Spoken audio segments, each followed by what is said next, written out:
Welcome friends, welcome to R channel my first view. இன்னைக்கு super ஹெல்த்தியான ரெசிபியோட தாங்க நான் வந்திருக்கேன். இன்னைக்கு பாத்தீங்கன்னா முடக்கத்தான் கீரை தோசை செய்யறது எப்படின்னு பார்க்கலாம். இதுக்கு பாத்தீங்கன்னா சிம்பிளான இன்கிரீடியன்ட் வச்சு நல்ல சூப்பர் கிறிஸ்பியான தோசை செய்யறது பார்க்கலாம். இதுக்கு நம்ம ரேஷன் பச்சரிசி தாங்க எடுத்திருக்கோம். இது பாத்தீங்கன்னா ஒரு 2 டம்ளர் அளவுக்கு எடுத்திருக்கேன். இது நல்ல ஒரு 3 இருந்து 4 மணி நேரம் போல நல்லா ஊற வச்சிருக்கேன். நல்லா தண்ணி எல்லாம் சுத்தமா கழுவிட்டு ஊற வச்சிருக்கோம். நல்லா ஊறி இருக்கு. இப்ப பாத்தீங்கன்னாலே தெரியும், நல்லா உடையுது. அடுத்ததா இதுக்கு பாத்தீங்கன்னா நம்ம முடக்கத்தான் கீரை எடுத்து வச்சிருக்கோம். நல்லா கிளீன் பண்ணி கழுவி எடுத்து வச்சிருக்கோம். இந்த இலைகள் பாத்தீங்கன்னா இந்த மாதிரி தான் இருக்கும். இது வந்து ஒரு கொடி வகையை சார்ந்தது.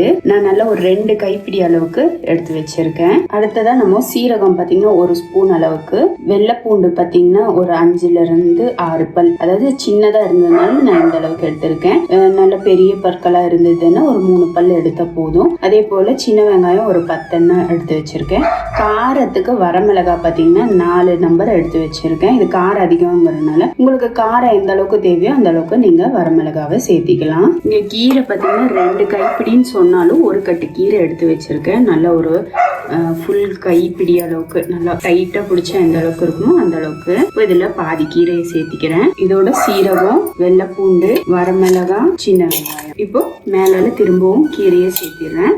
இதை லைட்டா பல்ஸ் கொடுத்துட்டு வந்துடலாம். லைட்டா பல்ஸ் கொடுத்துட்டு இப்போ இதுல அரிசியை சேர்த்திடலாம். இது பச்சரிசிங்கிறதுனால நீங்க அதிகமா தண்ணி சேர்க்காம கொஞ்சம் பார்த்து நிதானமாவே தண்ணி சேர்த்துக்கோங்க.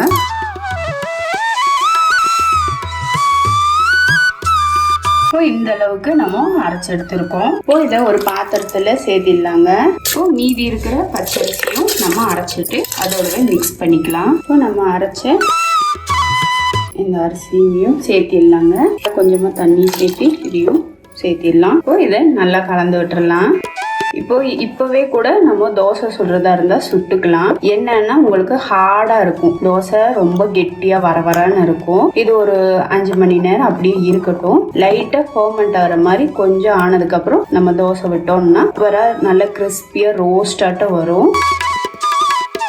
இதை நல்லா கலந்து விட்டாச்சு. பேட்டர் பார்த்தீங்கன்னா நல்லா இந்த அளவுக்கு தண்ணியாவே இருக்கட்டும். நம்ம நார்மல் தோசை மாவு பதத்துக்கு வேணாம், கொஞ்சம் தளர்த்தியாவே இருந்தாதான் நமக்கு தோசை இழுக்க வரும். ஒரு 5 மணி நேரம் அப்படியே இருக்கட்டும்ங்க. இப்போ மணி பார்த்தீங்கன்னா 5 o'clock வச்சு 8 o'clock போல கூட நம்ம சுட்டுக்கலாம். ஒரு 3 மணி நேரம் கூட போதுமானதுதான்.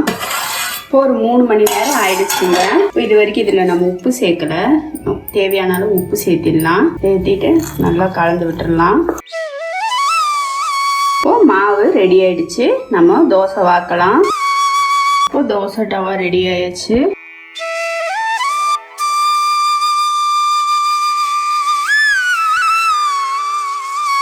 இதுல நம்ம உளுந்து எதுவுமே சேர்க்கல, வெறும் பச்சரிசி மட்டும்தான்.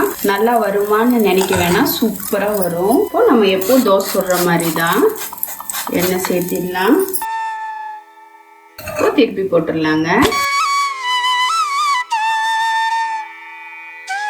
இதுக்கு பார்த்தீங்கன்னா கார சட்னி, தக்காளி சட்னி, தேங்காய் சட்னி இது வேணால் வச்சு சாப்பிடலாம். ரொம்ப சூப்பராக இருக்கும். உடம்புக்கு ரொம்பவும் நல்லது.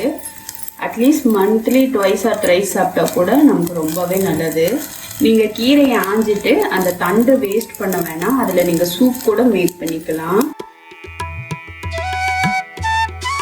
நல்ல சூப்பர் டேஸ்டியான முடக்கத்தான் கீரை தோசை ரெடி ஆயிடுச்சுங்க. பாருங்க எந்த அளவுக்கு சூப்பரா இருக்குன்னு.